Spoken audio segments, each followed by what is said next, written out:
La descolonización es un proceso histórico contemporáneo cuyo máximo desarrollo ha tenido lugar entre el final de la Segunda Guerra Mundial y mediados de la década de los años 60. Desde el inicio de la Edad Moderna, la descolonización ha sido una constante ligada a los episodios coloniales emprendidos por las naciones europeas. La independencia de las últimas colonias del Imperio portugués en África pusieron fin a un ciclo colonial iniciado en el siglo XIV, el de los imperios marítimos. La liquidación del sistema colonial moderno y contemporáneo, producida en diversas etapas, dio lugar al nacimiento de un gran número de países jóvenes, todas ellas acogidos en el seno de la Organización de las Naciones Unidas, ONU. La lucha por la consolidación de regímenes justos en todos estos países es el centro de las historias nacionales recientes de los continentes asiático y africano.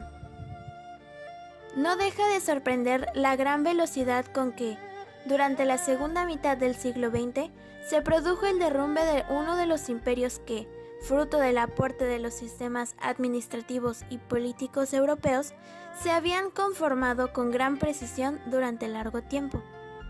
La resignación con que Gran Bretaña y Francia hubo que asumir los procesos de independencia de las naciones de Asia y África solo es explicable a partir de dos condiciones. La primera, la maltratada situación económica de las potencias al terminar la Segunda Guerra Mundial. Y la segunda, la fuerza imparable de los movimientos nacionales de autodeterminación. Las comunicaciones habían dejado de ser esencialmente marítimas, y las nuevas formas de la economía permitirían a los países fuertes dominar territorios sin necesidad de ocuparlos.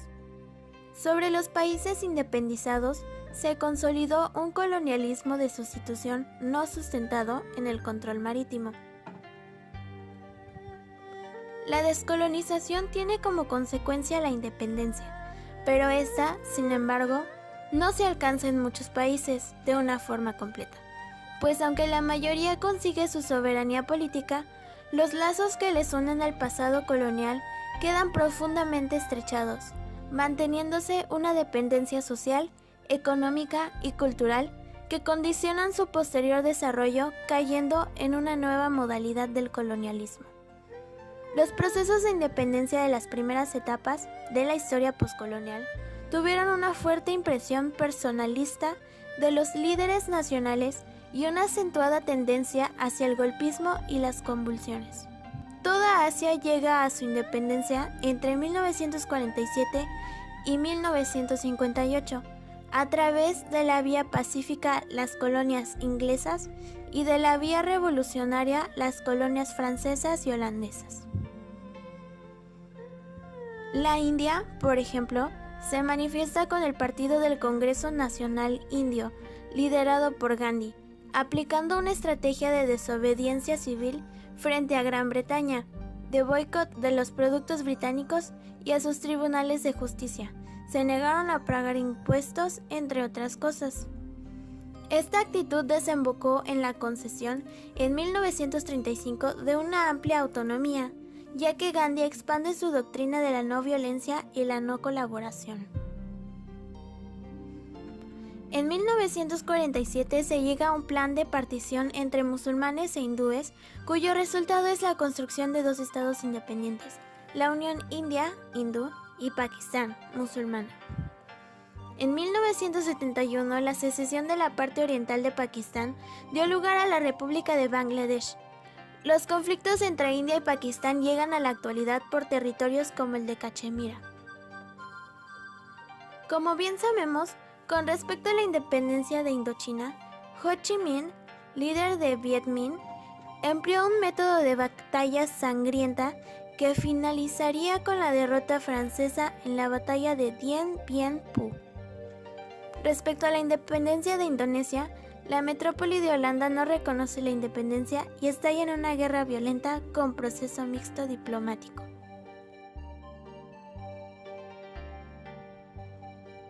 Al hablar de la descolonización, veremos en primer lugar las causas o factores que posibilitan este proceso.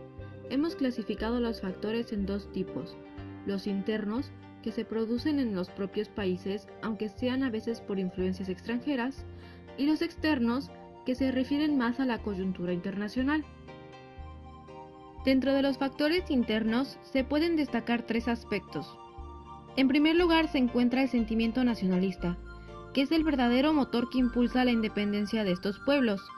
La idea de nacionalismo es evidentemente europea, y los pueblos que intentan acceder a su independencia van a encontrar en ella una herramienta muy eficaz para luchar contra la dominancia europea. De todas formas, el nacionalismo da paso a dos vertientes dentro del mismo y de signos muy opuestos. Por una parte, surge un nacionalismo que mira al pasado, un nacionalismo muy conservador que subraya su pasado y la singularidad de la cultura, religión y lengua del territorio para tomar conciencia de una identidad común frente al dominador o frente a otros pueblos. Y se da también un nacionalismo que mira al futuro, un nacionalismo que podemos llamar progresista y que recoge lo más positiva de las ideas occidentales. Después están las nuevas ideologías. Debido a que el nacionalismo estaba dominante en muchos países y en muchos sectores de la población, va a ir a menudo uniendo a otras ideologías como el parlamentarismo y la democracia o el socialismo de cuño soviético. Finalmente, dentro de los factores sociológicos, el más importante de todo es el espectacular desarrollo demográfico que experimentan estas zonas al ver reducida la mortalidad, pero con una natalidad todavía alta, conocido como ciclo demográfico de transición. Este crecimiento demográfico origina también un crecimiento importante de la población urbana, y desde el punto de vista sociológico se va a producir en muchos casos una ruptura con la mentalidad tradicional que tendrá como consecuencia la adopción de ideologías y modelos políticos de Europa. De la misma manera, influirá la mayor desarrollo cultural y la madurez política de estos pueblos al contacto con los colonizadores. La coyuntura internacional se va a mostrar claramente favorable al desarrollo de estos movimientos descolonizadores. La Segunda Guerra Mundial ha supuesto en la mayoría de los casos una importante movilización de hombres y recursos de estos países sometidos a los europeos. Estos pueblos, en compensación, van a solicitar un mayor grado de libertad a sus metrópolis o bien abiertamente la independencia. En algunos sitios, los pueblos sometidos vieron la debilidad de los europeos. Por otra parte, la Guerra Fría supuso una gran oportunidad para estos pueblos, en el enfrentamiento entre las dos superpotencias y el equilibrio político de Europa. Los Estados Unidos son partidarios de la independencia de los países colonizados. La ideología del presidente Wilson sobre la autodeterminación de los países ocupados va a ser para ellos un referente importante. El papel de la Iglesia y de la opinión pública europea se va a mostrar desde el principio favorable a la independencia de estos pueblos. Esto se pondrá de manifiesto en dos encíclicas papales, la Pacem in Terris de Juan XXIII en 1963 y la Populorum Progressio de Pablo VI en 1967. Del mismo modo, amplios sectores de la opinión pública de los países colonizadores no comparten las opiniones de sus gobiernos y se muestran hostiles ante el dominio sobre territorios lejanos, y las guerras para defenderlos son muy impopulares. La actitud de las potencias colonialistas respecto a sus colonias en sus intentos de adaptarse a las realidades del mundo al término de la Segunda Guerra Mundial va a tener el doble carácter. Por un lado, de ser consecuente con la tendencia general en favor de la descolonización y por otro, de actuar como causa y favorecedora de las independencias coloniales. Otro factor que ha actuado en el plano internacional en favor de la descolonización ha sido la política seguida en relación con los territorios coloniales por las dos más importantes organizaciones mundiales creadas en ambas posguerras, la Sociedad de las Naciones y las Naciones Unidas. La independencia de Filipinas. Desde la guerra entre Estados Unidos y España en 1898, Filipinas reclamaba su independencia prometida por los Estados Unidos. Pero estos no reconocieron al primer presidente Aguinaldo, con el que tuvieron enfrentamientos armados. Convirtieron la región en un protectorado con gobernantes norteamericanos. Tras la Segunda Guerra Mundial, en donde Filipinas le dio su total apoyo a los Estados Unidos, sufrió la represión japonesa. Estados Unidos no pudo más con esto y dio al inicio el proceso de independencia. Los filipinos establecieron un partido democrático bipartidista bajo el modelo americano. En las primeras elecciones presidenciales en 1946, Manuel Roxas derrotó a Osmeñas y en julio de 1946 proclamó oficialmente la independencia de Filipinas. La India, la independencia y la participación. El movimiento nacionalista en la India es uno de los más antiguos y originales que aparecieron en las antiguas colonias. Organizado en torno al Partido de Congreso fundado en 1885, liderado por Gandhi, defensor de la no violencia, junto a su discípulo y principal líder político del movimiento, Nehru, reclamó insistentemente la independencia, concretando esta demanda en la resolución de Quit India en 1942. La victoria de los laboristas de Atle en 1945 facilitó las negociaciones que se iniciaron ese mismo año. Muy pronto surgieron dos posturas enfrentadas. Mientras que Gandhi y Nehru defendieron el mantenimiento de un único estado politeísta, el líder de la Liga Musulmana, Ali Jaha, planteó la participación de la colonia de dos estados, uno hindú y otro musulmán. Tras la guerra civil que desgarró el país en 1946 a 1947, Nehru finalmente se adivinó la idea de la participación, reuniéndose en julio de 1947 la Conferencia de Nueva Delhi, con Jinnah y Lord Mountbatten en la representación del gobierno de Londres. El estado fue el nacimiento de dos estados independientes. El 15 de agosto de 1947, la Unión India, de la mayoría hindú y dirigida por el Partido Ingreso de Nehru, y Pakistán, de mayoría musulmana. La transferencia de la población que acompañaron esta participación se convirtió en un brutal baño de sangre. La separación de China. La Guerra Civil China, que duró desde abril de 1927 hasta mayo de 1950, fue el conflicto que tuvo lugar en China por el Partido Nacionalista Chino KMT y el Partido Comunista de China PCCH. Inició en 1927 después de la Expedición del Norte, cuando la facción nacionalista del KMT, dirigida por Chiang Kai-shek, depuró a los comunistas de la alianza formada entre ambos partidos.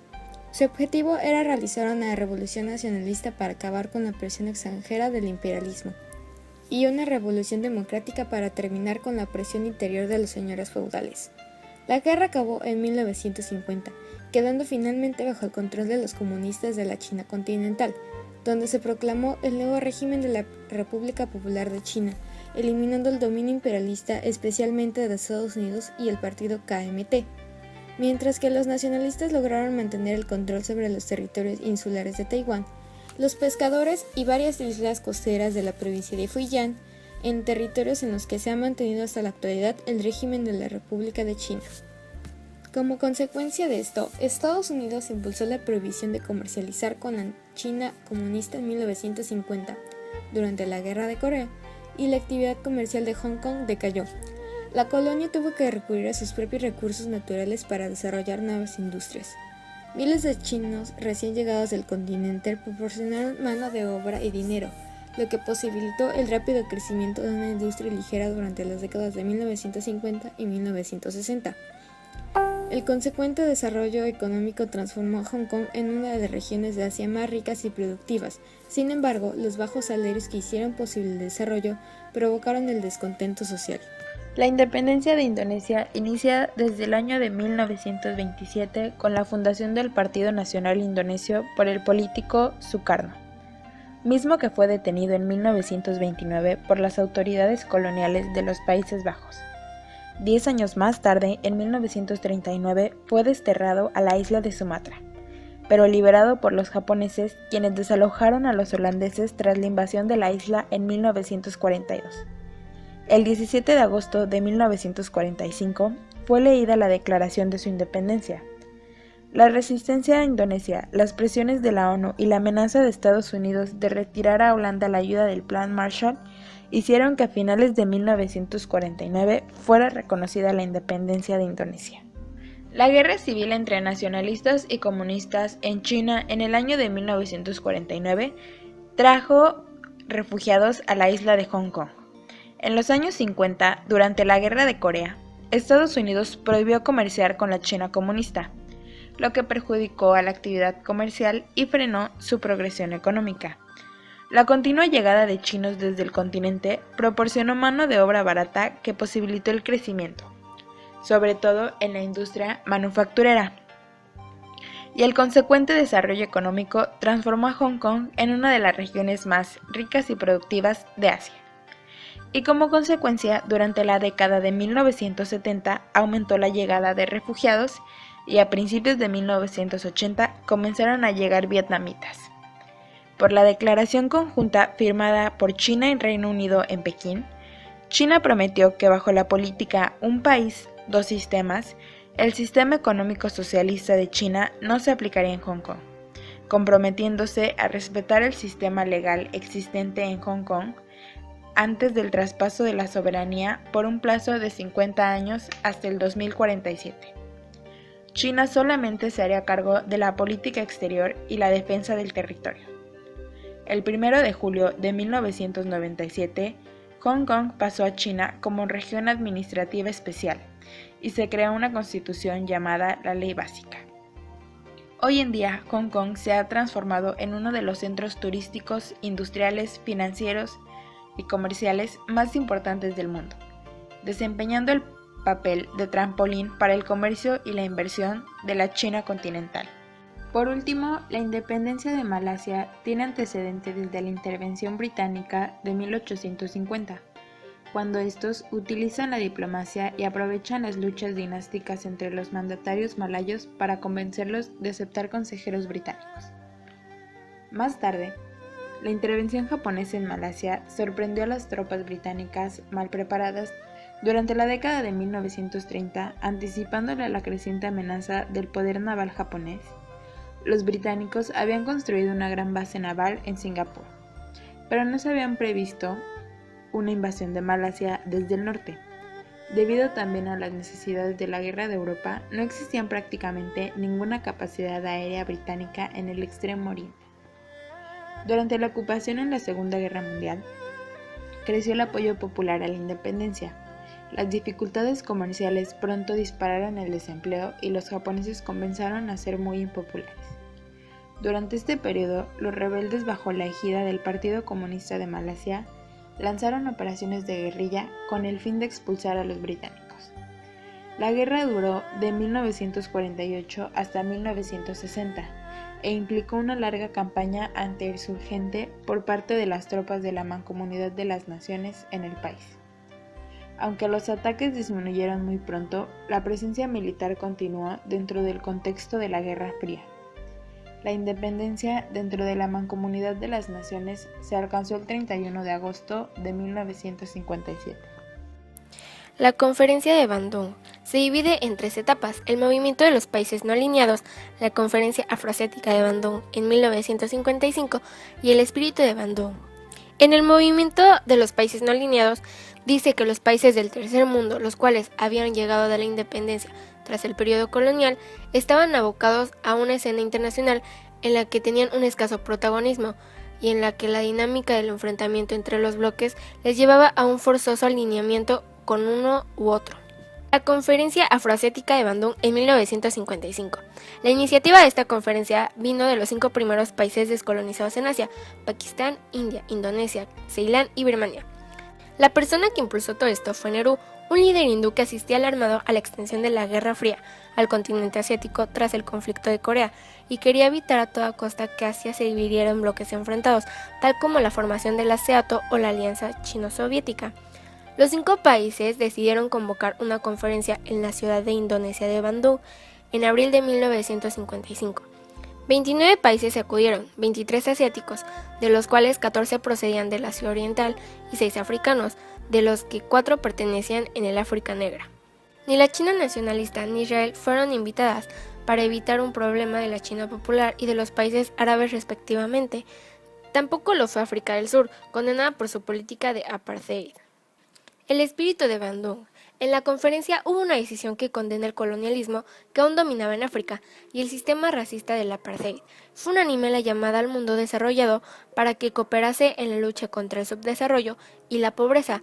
Por último, en lo que se refería a las naciones entre estados, se acordaron 5 principios concebidos por Sukarno y popularizados por Nehru, que vendrían a convertirse en las ideas claves del movimiento de los países no alineados. Los 5 acuerdos son: respeto a la soberanía y a la integridad territorial, igualdad entre las razas y las naciones, no agresión, no injerencia en los asuntos internos de cada país y coexistencia pacífica.